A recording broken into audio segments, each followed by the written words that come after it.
Good afternoon, Chautauquans. We will take a few moments to allow Zoom to let everyone into the webinar, and then we will begin.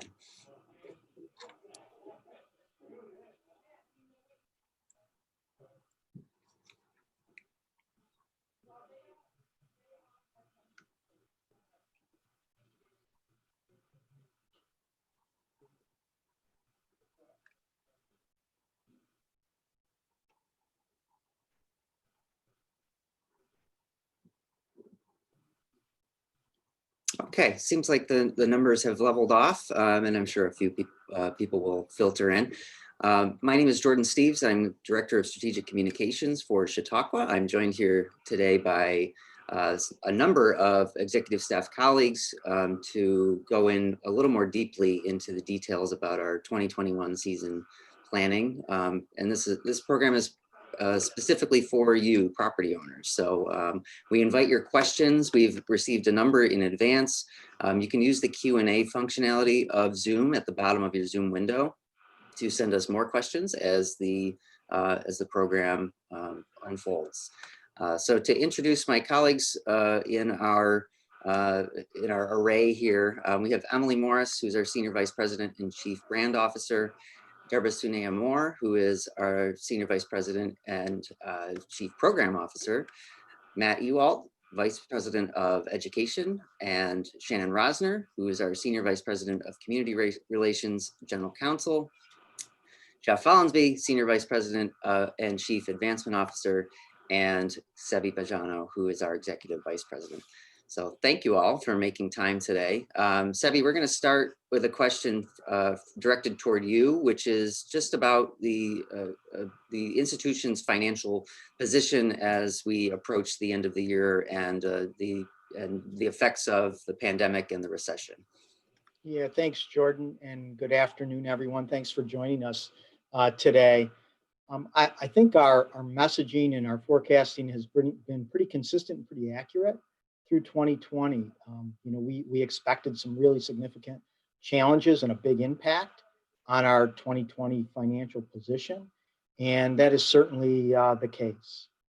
You know, we're expecting a net operating loss in the mid $8 million range. That's our current forecasting. Well, it will change a little bit between now and final results. That's essentially where we will finish the year.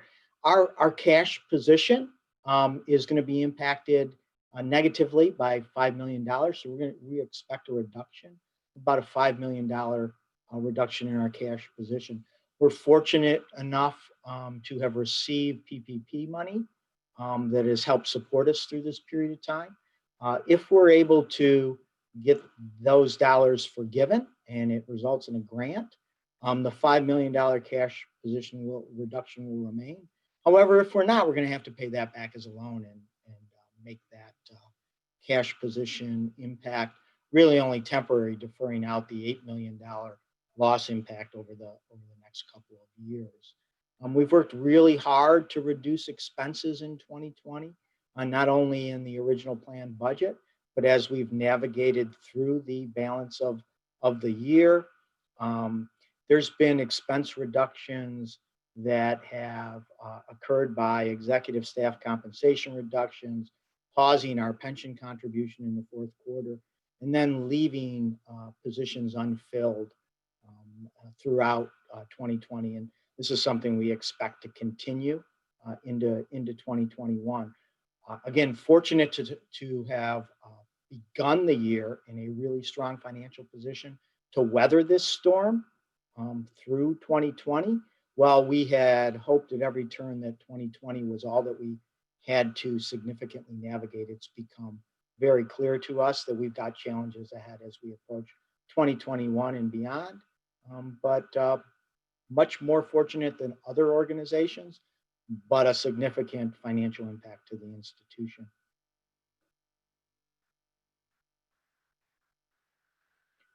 Sorry, Jeff, I'm following up on that in a related way with philanthropy. Can you give us a sense of how the Advancement Office, what returns and results the Advancement Office has seen this year? I'm happy to, Jordan. Thank you. it's really, we hope, going to be an extraordinary year in terms of philanthropy. First, of course, Chautauquans who had purchased tickets for 2020, um, many agreed to donate the refunds to which they were entitled to the institution. And we received just a little bit over $1 million in gifts from these ticket refunds.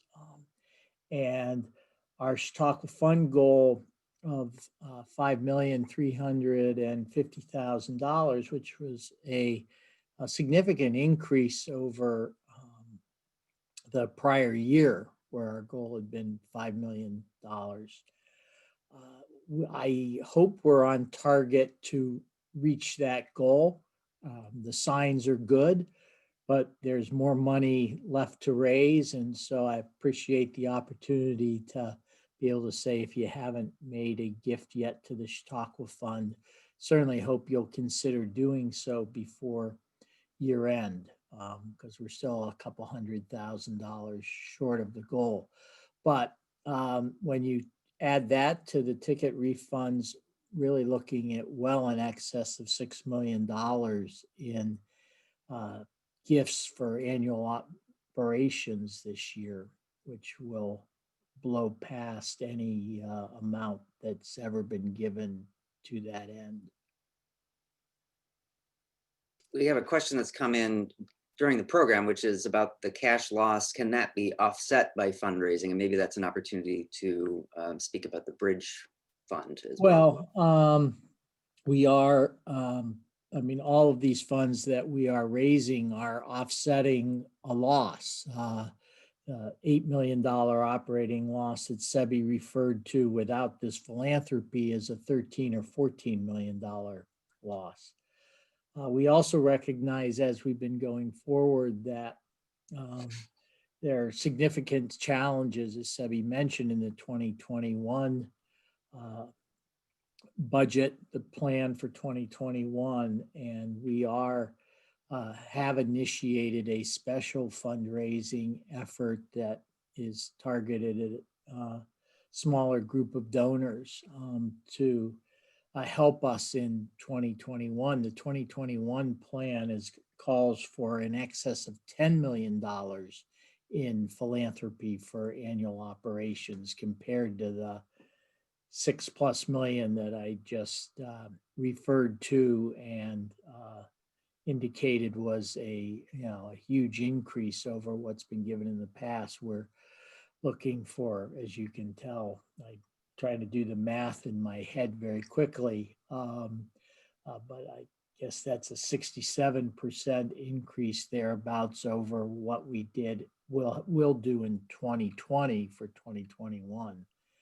So philanthropy and the wonderful generosity, and we thank Chautauquans so deeply for trying to take care of this institution and making sure that we get out of this over a period of years and able to flourish as we look forward to the 150th Summer Assembly in 2023 and the celebration of our 150th birthday in 2024.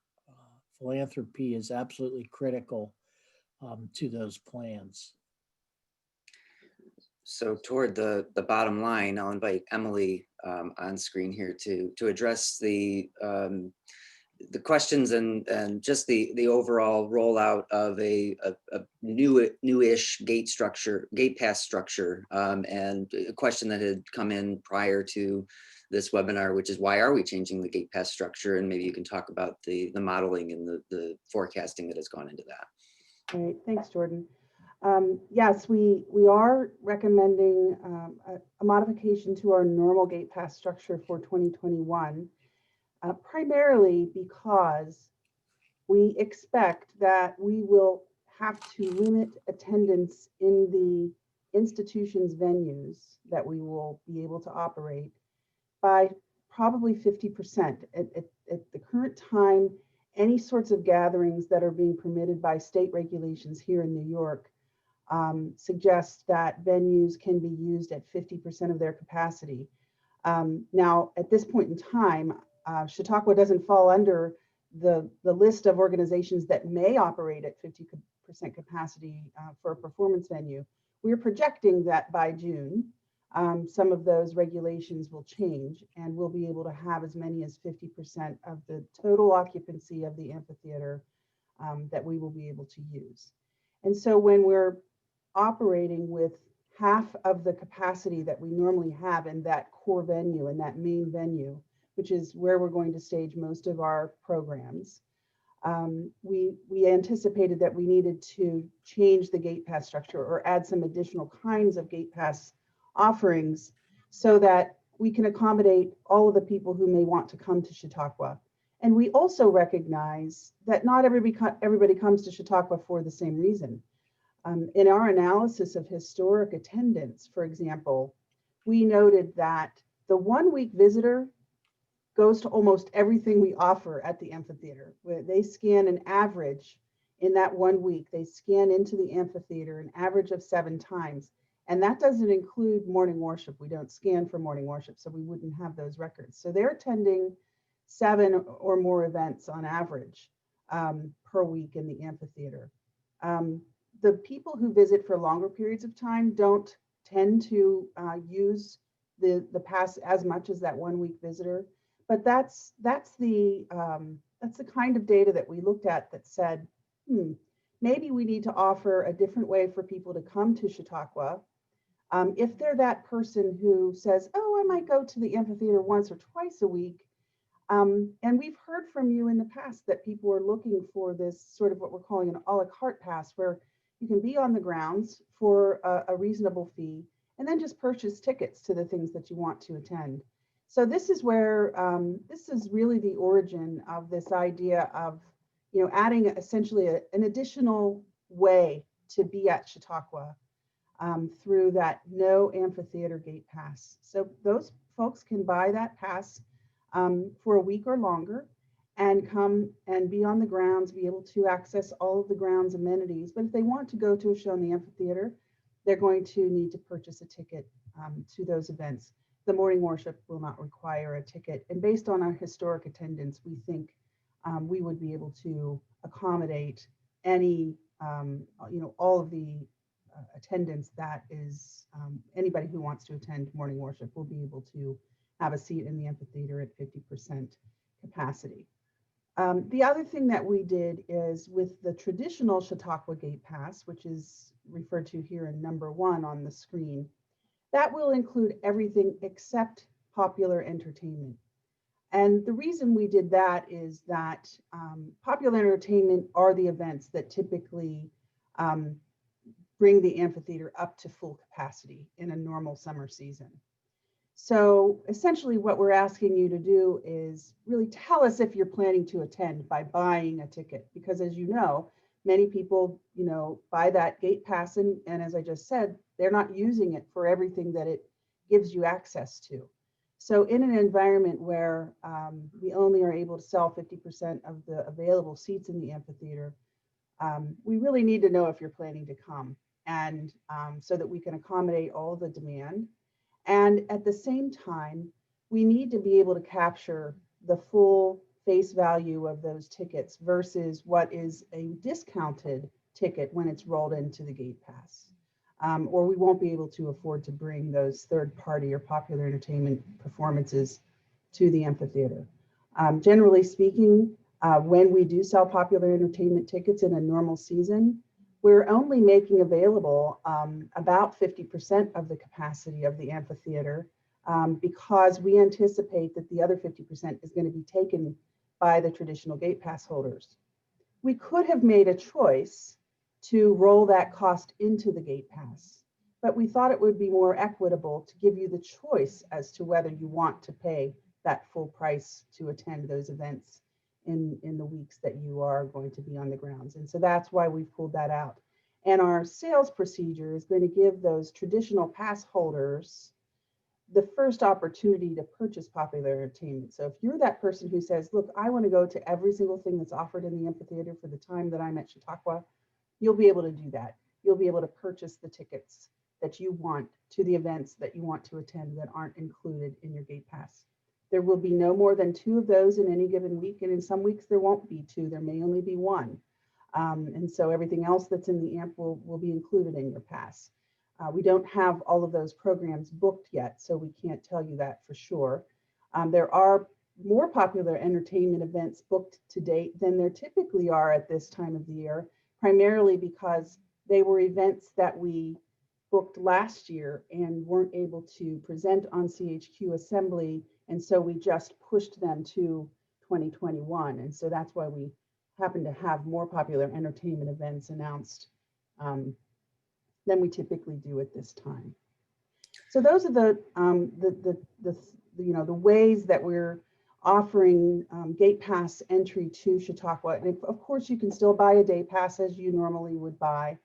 But this, we think, will enable us to accommodate everyone who wants to come to Chautauqua and start to potentially differentiate a little bit between those folks who come primarily for program and those who come for different reasons, to experience their home or to experience the lakefront or the recreation amenities or the dining amenities, or just to enjoy a walk on the beautiful grounds. I think there may be some misinterpretation that we've made any decisions about whether any of this would continue beyond 2021. I want to be very clear, and I know we're sharing a lot of information all at the same time here. So we're going to continue to communicate as often and as much as possible to make sure everybody understands everything. This is a complex process, as you well know. But it isn't, we haven't made any decisions about whether any of this is going to continue beyond 2021.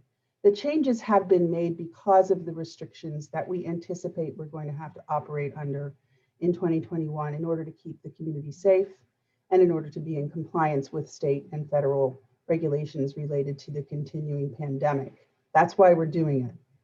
Of course, we're going to try to do things in an experimental sort of methodology so that we can capture learnings. And we might find that you love some of these changes and that you want to see this continue. Or you might say, look, I'll put up with this in 2021, but I hope this doesn't continue. And I'm sure there will be people across that spectrum.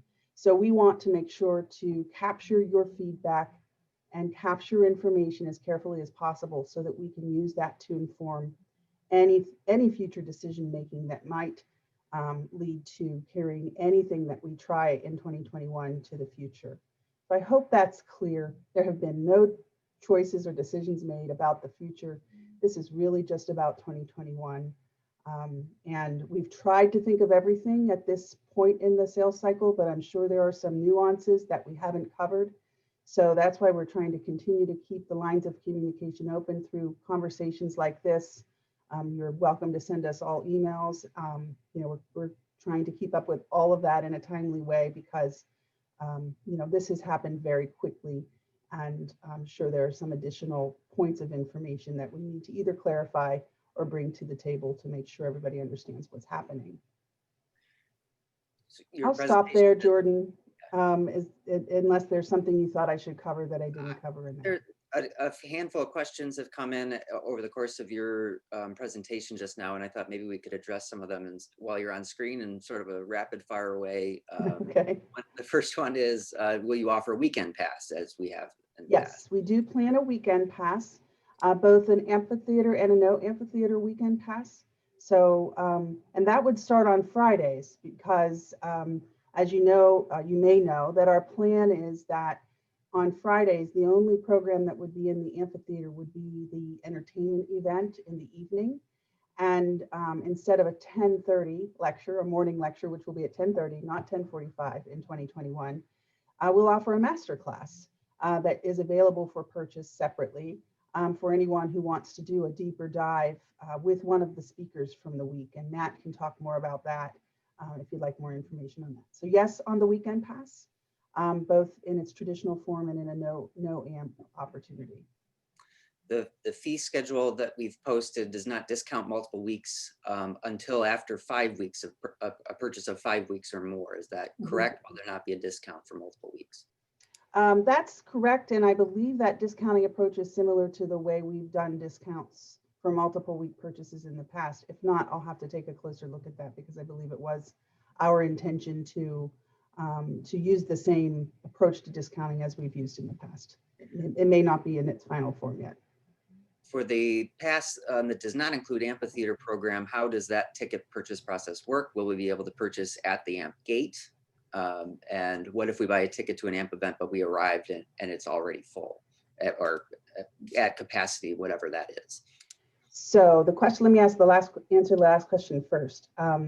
It is our intention to manage the capacity in that venue so that there is not a circumstance where you have purchased either a traditional gate pass or a single ticket and there's not a place for you, which will require, and that's one of the reasons why we're pulling popular entertainment out. It's one of the reasons why in our presentation earlier this week, we referenced that we're going to have to look at our complimentary pass and compensation passes a little bit differently than we have in the past.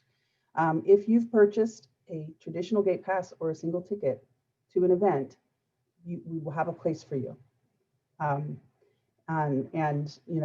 Potentially we won't get that right 100% of the time, but we're going to work very hard to do that. If you wish to attend an event and there remain tickets available, yes, you will be able to purchase them right there near the amphitheater venue. So you're probably, if you've been to the grounds before, as I assume everybody who's on this call has been, there's a kiosk there that we often use to vend some products from the bookstore. We would use that to make tickets, single tickets available and make that convenient for you to be able to at the last minute purchase a ticket if there are some to sell.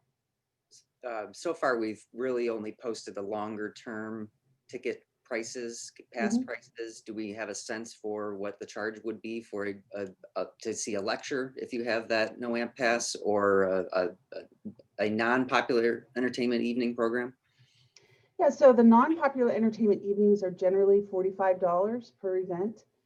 There could be some variation on that, generally not more than that. And they could be less than that, depending on what we're doing. And we haven't rolled out all that pricing because we don't have all that scheduled yet. But we'll certainly do that as quickly as possible. The morning lecture tickets will be $30 a piece. The afternoon tickets are $15. Could you just talk about the worship services again? I think there was just a question that came in. I think you addressed it, but worship services are included regardless of what pass you have. Is that correct? Yes. That's correct. Okay. There was one more here.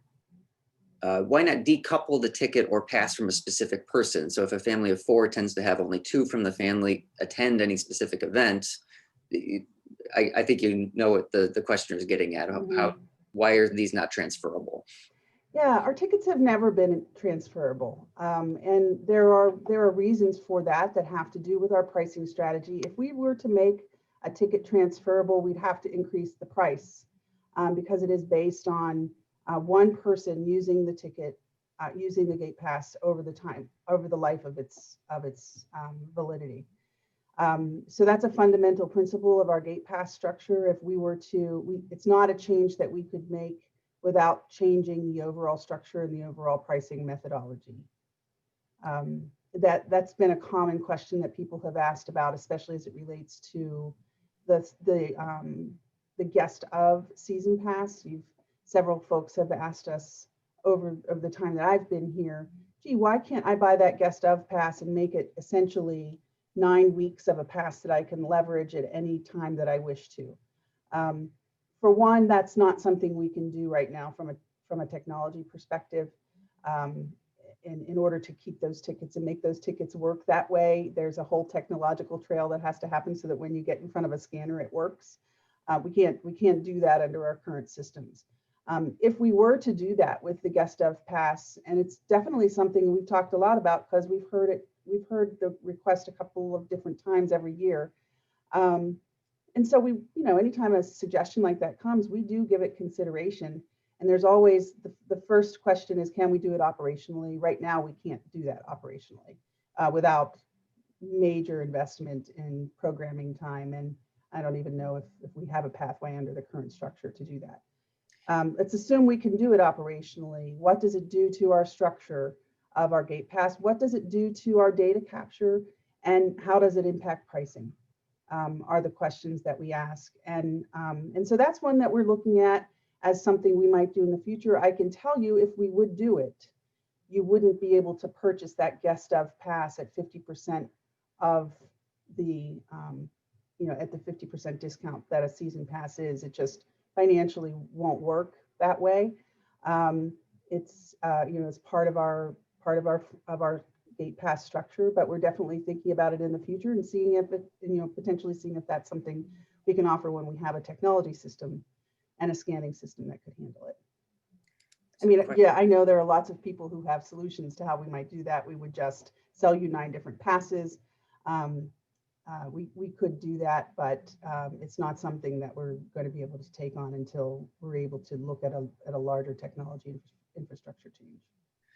A question here just about a printout or a booklet similar to the ticket booklet we've had in the past to explain the details, and we will have something available soon. Yes. The current, it is posted to the website now, but we know that many people prefer to have that paper version, so we will have that available. Normally you have that in your hands by now, but because of the major change in process, we had to wait until after the board meeting last week. We wanted to get through these conversations, and we are starting to publish some of this information online, and definitely get something hard copy in your hands to look at as soon as possible. And finally, will the traditional gate pass, the holders of that, will they be offered a discount on popular entertainment events? That is something that folks have suggested, and certainly something we will give consideration to. It probably would be on a case by case basis versus an across the board discount. But as we build our popular entertainment program and look at the pricing, we definitely will give consideration to some discounting for those folks that have told us programming is a priority for them. I hope it's important to everyone. We will let you get a drink of water, Emily. Thank you. And move on to programming, and I'll ask Deborah to come on screen. First question is the CSO considered popular entertainment? And we know that the CSO is very popular, but for our purposes, it is not considered popular entertainment in terms of having to buy an extra ticket if you have that traditional gate pass, correct? Correct, Jordan. I was going to say yes and no. Of course, they're popular, and I'm so glad for that, but they are not considered popular entertainment. If any of you were able to view the last webinar as we suggested, you would know that what we're looking at is up to 4 resident or schools performances per week, and that would be inclusive of the Chautauqua Symphony Orchestra. Can you talk about the use of the Hall of Philosophy and how we're thinking about that space as opposed to the amphitheater? Sure. The biggest thing that I'll say at the beginning is that there is a lot of unknown with the Hall of Philosophy, and a lot of things have not been decided yet. I'll start with a little bit of the process of how we're working on that. We know that with the Hall of Philosophy, it's going to be very difficult because of how seating usually works. It's going to be difficult to apply any safety precautions to that space. The first thing with safety is it's a fabulous space because it's open air, and that already gives us a certain amount of safety. If distancing is required this summer, however, then having people seated, even outside, would be a difficult thing for our crew to work with. Of course, we're talking with other festivals about ways that can work, but the biggest thing we know is we're not going to be able to handle large crowds there. That is the first reason for why we moved the interfaith lecture that normally happens there at 2 o'clock into the amphitheater. Our priority has been on accessibility, and that we wanted as many people as possible, or at least our usual crowd of 1,000 people that see that interfaith lecture, sometimes up to 2,000, to still have access to that lecture series live if they wanted to. That's why we moved that into the amphitheater, where we are anticipating that we'll be able to distance people safely. There are many things that go into different venue use this summer. One of those things is that we are not going to be able to hire our normal amount of crew this summer. You already heard Sebi talk about how we're trying to recover from that about an $8 million loss. And what we're trying to do in every single area is we're trying to reduce expenses. Typically, our beloved Woods crew costs about $40,000 for a summer. what we're looking to do is hire back our trusted employees, both in our Woods crew and in our Lene crew. They are going to be one crew, but we know that we're not going to be able to service as many spaces. So a reduction of some crew positions is one of those reasons that changes our venue use. The other thing that changes our venue use is that our core programs that we know are going to happen, like schools, if we're able to go into scenario A, those programs now take a larger footprint. They take up more space because of the safety protocols that have to happen. So where one thing might happen in one venue in a typical summer for schools, it might now have to be spread into 3 venues for safety protocols. So all of that leads into Hall of Philosophy. We are looking at atypical uses for the Hall of Philosophy so that we can be in that beautiful space. One thing that might happen in the Hall of Philosophy are things like yoga classes in the mornings that would require us to take some of those seats out. With some of those seats out, it would also make it a perfect space for some chamber music. Hall of Philosophy actually has beautiful acoustics. What we know that we will not be able to do in Hall of Philosophy is events with a large number of audience, such as some of the favorite lecture series like that Interfaith, like African American Heritage House. Those things are so popular that we can't accommodate them in the Hall of Philosophy. So that was a lot, but Jordan, I hope that answers our listeners' questions. Yeah, I think it did. Could you go into some detail about the use of the amphitheater, the daily schedule, why certain traditional Chautauqua times have changed, and that sort of thing?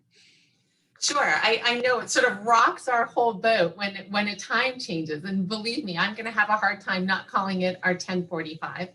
So the biggest reason for time changes is operational. It's about production needs, and it's again about trying to give you access to the programs that you love and putting them in the amphitheater so that we don't have to minimize the number of people that can see those programs. So I'm actually going to start this backwards. Think about the 8:15, which is typically our time for evening entertainment. Even if we could bump that time up, we don't want to bump it up much because much evening performance, such as dance, such as movies, needs darkness for it to be of the best production quality for you. Those of you that come regularly already know that the best part of a dance concert or a movie is the second half when it's completely blackout. So we don't want to bump up that amphitheater time in general to much earlier, or the production value would go down a lot. Anything that is in the evening, be it a 7:30 show for families or a typical 8:15, needs a dress rehearsal. What's unusual about Chautauqua is everybody gets one. Typically, an orchestra might be rehearsing 4 or 5 times for one evening event.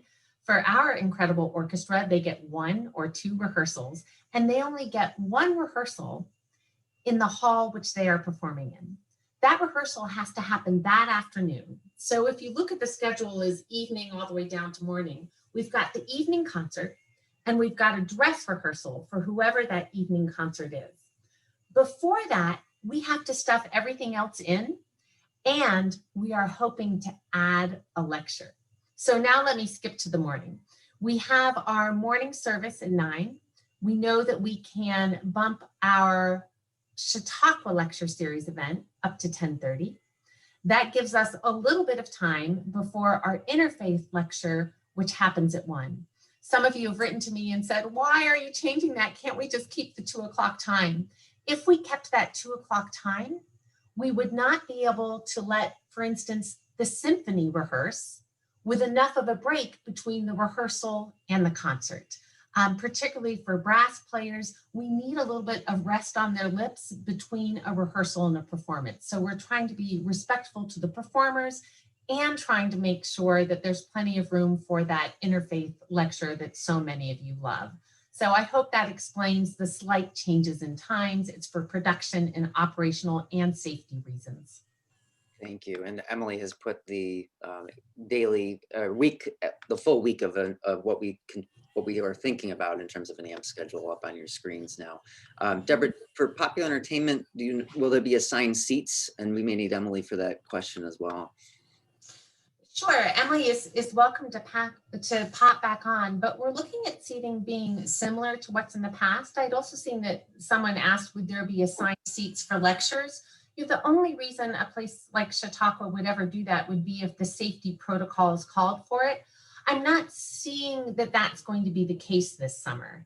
In other words, it would have been a real nightmare for us if we expected the New York would say things are so limited that we have to know who's coming when, like many religious and church services are doing right now, right? They have to have reservations to know how many people are going to be there. We don't expect that we're going to need to assign seats for any of those things. I do expect that for popular entertainment, we will keep the assigned seats that we've had in the past if someone is able to purchase one of those preferred tickets or preferred seating. So right now we're still waiting on safety protocols, but we're not expecting that to work tremendously differently. The biggest change is what Emily already shared with you, is that we do have to know exactly how many people are coming to popular entertainment so that we don't oversell that. And so we can make sure that there are seats available for you, property owners that may have a gate pass and are able to purchase popular entertainment that you want to come to. We want to assure you that there is room for you. In most cases, that does not mean you're going to be in Z2. It means that we just know how many people will be entering the amphitheater. There's a question about youth program, Boys and Girls Club, but youth programs in general and the hours. And are we thinking about shifting that schedule to sort of match the AMP schedule so that families have sort of the same time to be together that they've had in the past? What a great question. I'm going to invite Matt to add in anything here if he would like to, but I'll share with you that right now, I know it's frustrating for you, it's frustrating for our Director of Youth and Family and all of us too, but we do not know a lot of this yet. The most general thing I'll say before I pass it to my colleague Matt is right now we have different scenarios that we're looking at, and we're trying to be ready to give you as fulsome of a program we can for youth and family programming. There are certain guidelines we have to follow. We are identified as a day camp, and there are very specific restrictions and guidelines for day camps in New York. And to follow those guidelines and our safety guidelines, it doesn't necessarily let us do things exactly as we would have in the past summer, but we're looking at scenarios that help us get as close as possible to that. So Matt, let me hand it to you to talk about a few more details as we know them. Yeah, thanks, Deborah. I'd point at you're pointing to regulations and policies set by the state is important, not only actually for how we look at Boys and Girls Club, but in many respects how we look at children's school as well, based on our understanding of the way in which the state is looking at these kinds of summer programs. But two things I'd point to. One is the way in which our Director of Youth and Family Programs, Alyssa Porter, is working closely with our leadership of our youth programs, not only to get a better understanding of where those restrictions guidelines are at the moment, but also to be able to think through, by those who know those programs best, to think through what may be possible in terms of what we offer. This summer. But the other is simply to say one of the things we've really prioritized is the relationship we have with an organization called the New York State Camp Directors Association. And the point being, we are able to keep very up to date on what's happening in Albany regarding these kinds of policies, and to monitor that closely as we proceed, and how that, as that can inform the decisions we make. Thank you both. I will ask you both to stay on screen and invite Emily as well. So we'll have all four of us. There's been questions about what we might be able to broadcast live for those who are not on the grounds or not able to access the amphitheater. So I'll ask Emily to talk a little bit about what our plans are for CHQ Assembly. And I'm wondering if Deborah and Matt, if you could just give your impressions of the willingness of speakers and artists to allow their work to be broadcast. It seems that nowadays that's a little more possible than it might have been even a year ago. Thanks, Jordan, for the CHQ Assembly commercial opportunity, but we are planning to leverage CHQ Assembly to its fullest extent, to the fullest extent possible. So as long as a speaker says yes, we will be presenting it live. And your CHQ Assembly subscription will be included with any long-term gate pass purchase.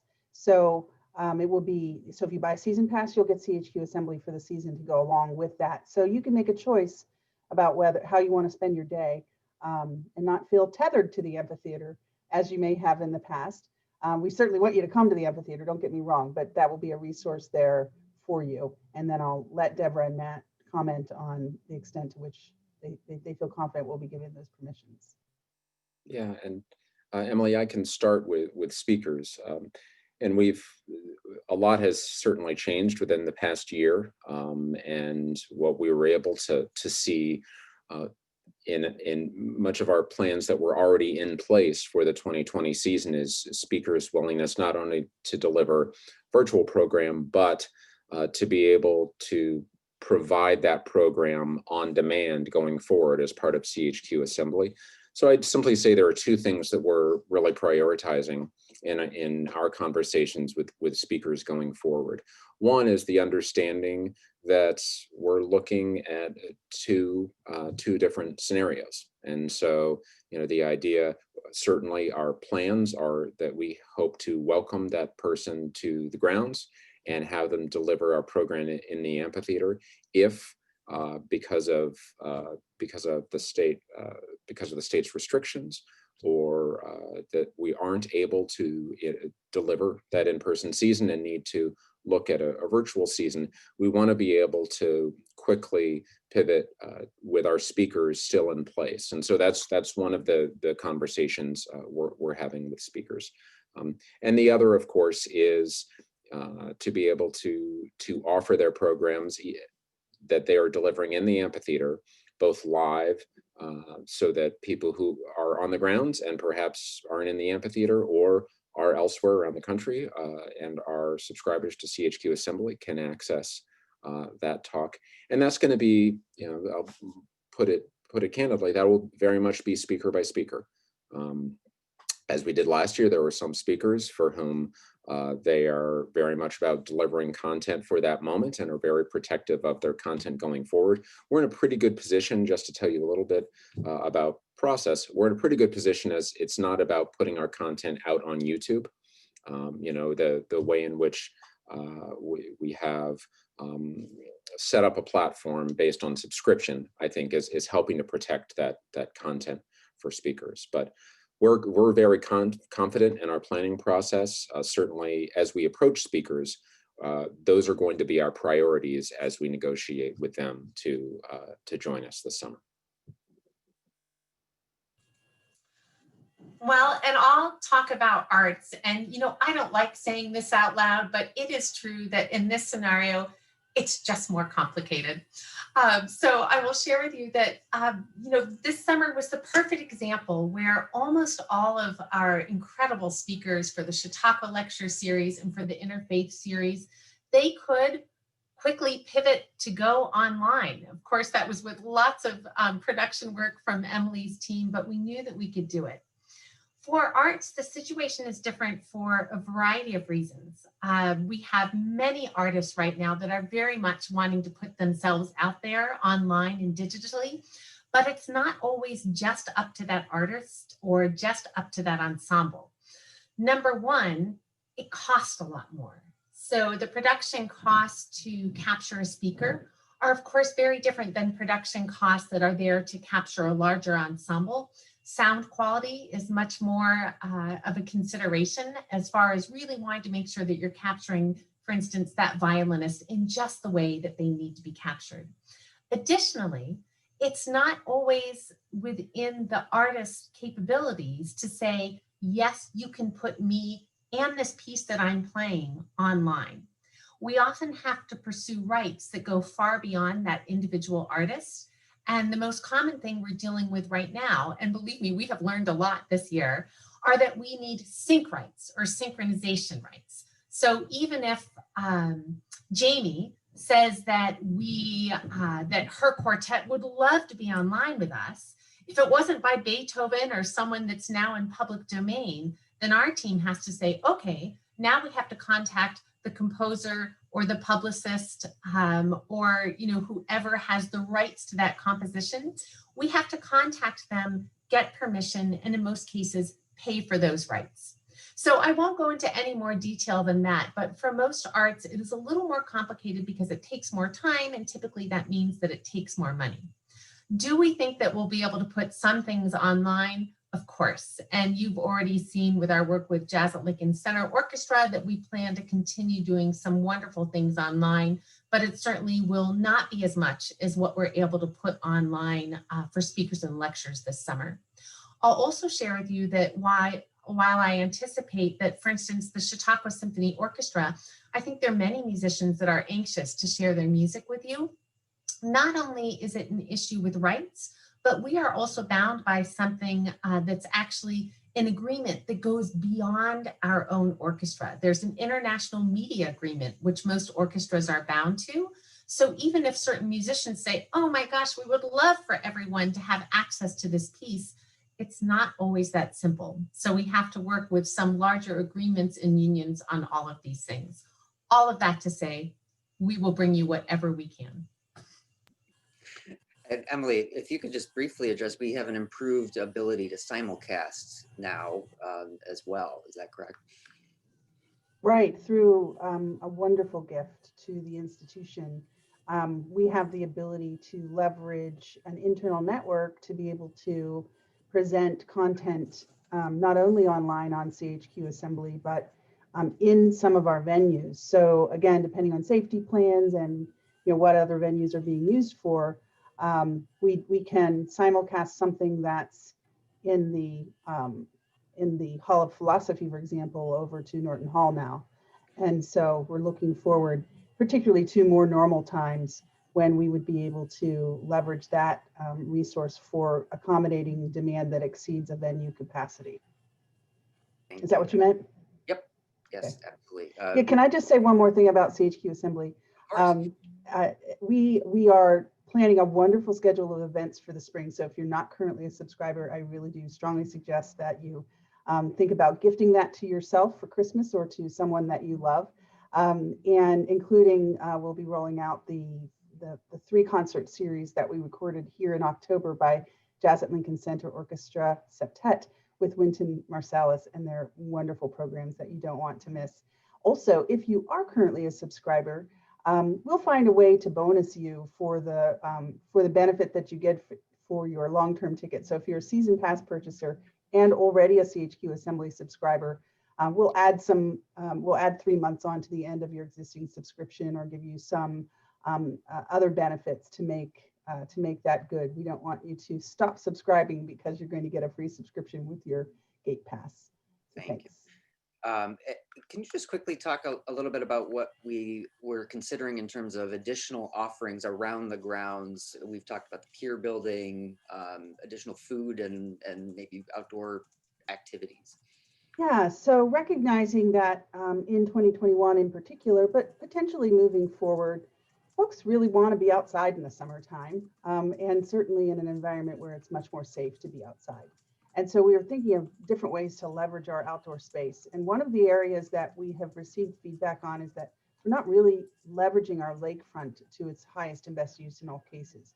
So we're going to try to do something very special at the pier building where you would have the opportunity to enjoy that lake adjacent space for food and beverage service, and continuing to use it for some of the things that we traditionally use the pier building for too. So we're recognizing that that is an important facility for some of our special studies classes in particular. So trying to commingle with some of the things that are normally there. That's definitely something that we're looking into and developing plans for 2021.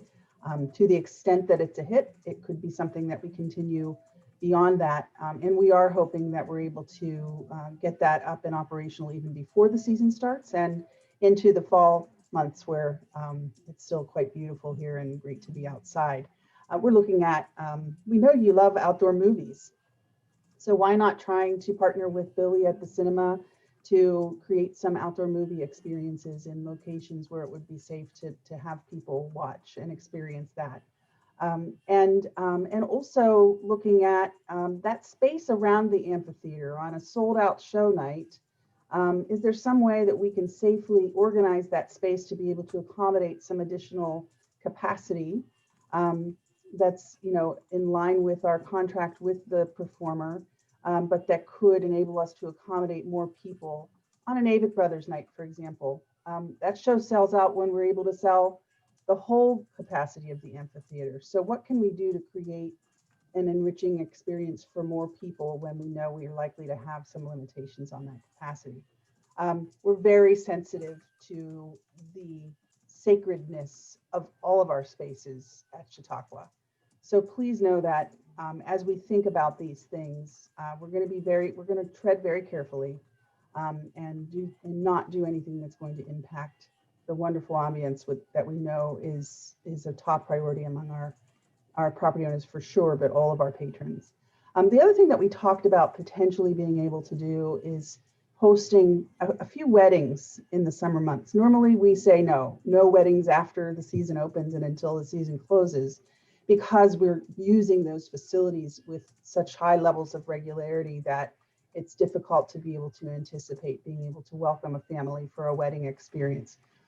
In some limited conditions with, you know, following all COVID protocols, we're thinking there may be some opportunity to do that in 2021. And of course, we would do it in a way that doesn't interfere with our patron experience, but that could create a really wonderful, memorable experience for families who cherish Chautauqua. And we also recognize that this could be an opportunity for us in an environment where some other things may not be as robust as they normally will be. For example, you know, we don't know yet whether we're going to be able to accommodate the same number of groups that we normally accommodate and house in the hotel. And so if in fact there's a week when we don't have the large groups that we typically do from some of the organizations that we partner with on an annual basis, maybe that's a place where we could accommodate a wedding and it wouldn't interfere with anybody else's experience. So again, treading very lightly, being very careful to see what sorts of things this unique environment may call us to do to create different experiences. Thank you.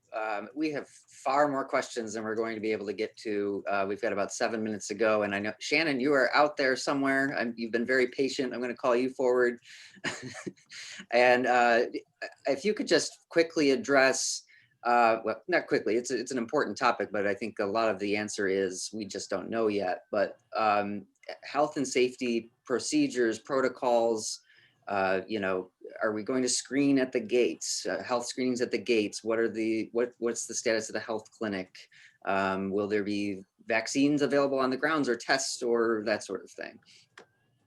Yeah, Jordan, you were absolutely right to tee that up, as a lot of these are I don't know. And the reason the answers aren't here yet to all of those great questions is that if we have to answer them now, we're going to have to be extremely conservative in our plans. So we are asking all those questions. They're all on the table. We have the committee that's been set up.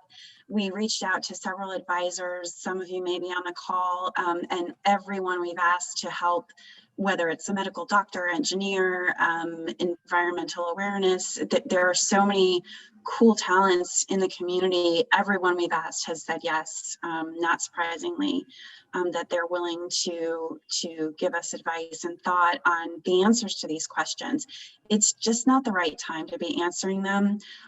Perfect example is, will we be doing testing? It really depends on what the guidance is around how to utilize testing in conjunction with mask wearing and vaccinations, social distancing, and all the other mitigation strategies that we've all become very familiar with.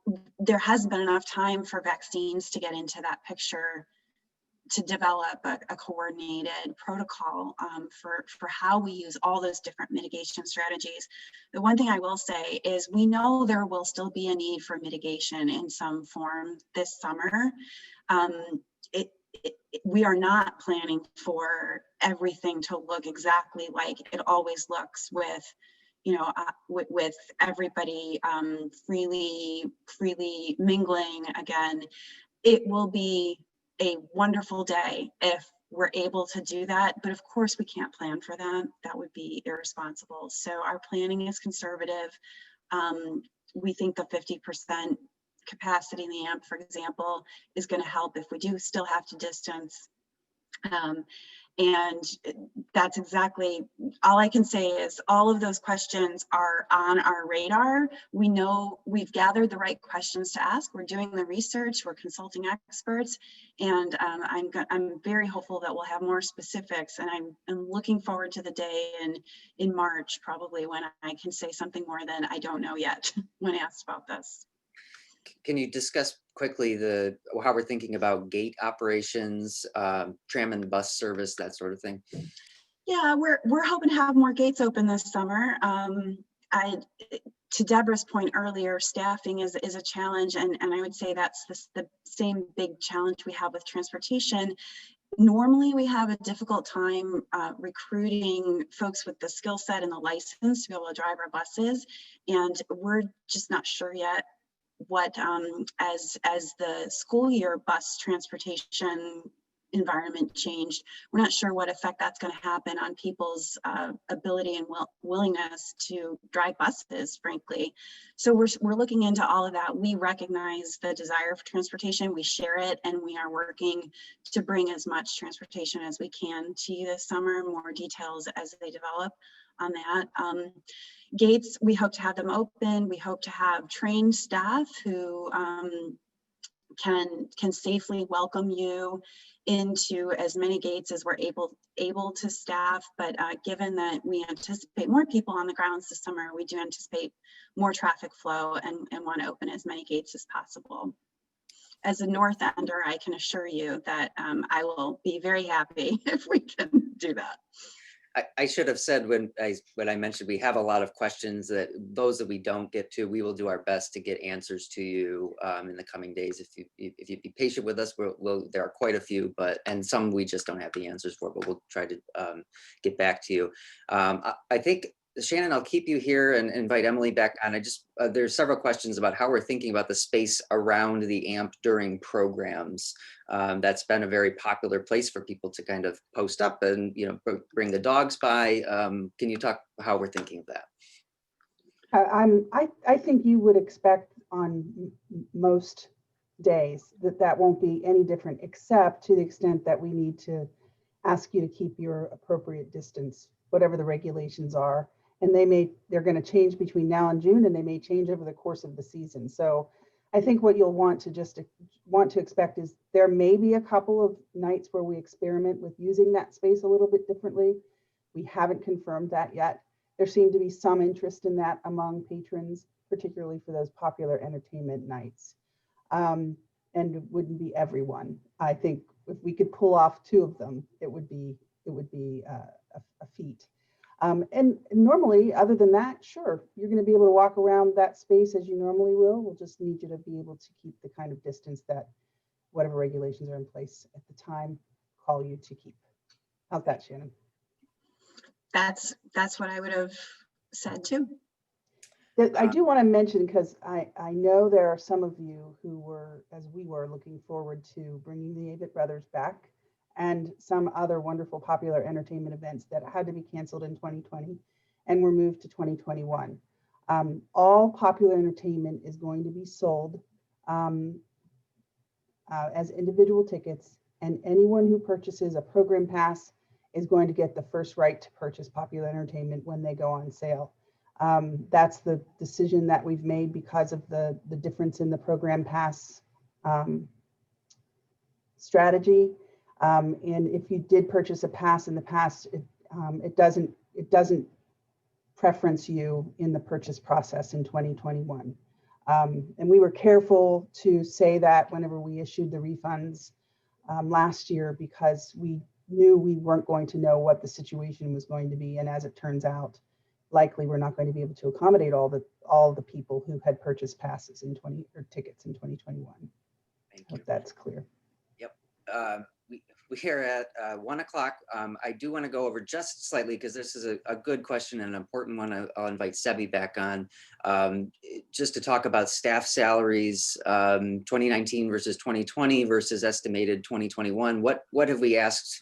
What kind of sacrifices have we asked from our staff to help make ends meet? Yeah, thanks, Jordan. As I mentioned when we teed this conversation up, there was reduction in staff compensation in 2020 at the end. There was the pause in the employer pension contribution, as well as asking everybody to pick up additional work by not filling those open positions. All of that is going to continue in 2021, and it is now a longer period of time. So it is, a greater sacrifice from the compensation side, a greater amount on the pension side, and a greater amount of time to fill those vacant positions. The other point, Jordan and Jeff teed this up in terms of how important philanthropy is. Not only are we so thankful for all of the stakeholders and the property owners for their generosity and giving to the Chautauqua Fund, we're seeing that same kind of generosity amongst our staff in increasing their contributions to the Chautauqua Fund. So we're thankful for all of that. Thank you. And I will invite Jeff that tees up the last thing I wanted to touch on is if he could just come back and address for this all important constituency, really our most invested community members here, just our thanks and just if you could express for us how important they are to us. Well, I'll try. I'm not sure that there are adequate words to express how important the property owner community who constitutes a significant portion of the gifts to the Chautauqua Fund each year. I mean, in any year, pre or post or during a pandemic, the gifts to the Chautauqua Fund make Chautauqua whole. The price of a gate ticket does not cover the expenses of being here on the grounds. And particularly for property owners who are more often the purchasers of season passes, which have the largest discount to them. Those discounts are being covered by the generosity of Chautauquans to make this place work, to keep it as relatively affordable as it can be. These are critical resources, and we're deeply grateful to those of you who give to Chautauqua. Those of you who don't, we ask that you consider doing so. It is the lifeblood that keeps this place going each and every year, and more so in 2020 and 2021, where we'll be more dependent on philanthropy than, I hate to say this because when you make historical references, you usually end up being wrong, but my guess is that at any time in the history of the institution. Thank you, Jeff. And thank you all for sticking with us. I know we went a few minutes over. Almost every one of our attendees are still here. It's typical of Chautauqua. So we thank you, appreciate you. Thank you for your questions. We will have answers. We will also be developing an FAQ to address the most common questions that we're hearing that will be posted on our website, and we'll have something to share soon. So thank you all. For those of you who are joining us for the property owners who rent session at 3 o'clock, we will see you a portion of these folks who you've seen on your screens will be with you then. And thank you again for your questions and for your commitment to Chautauqua.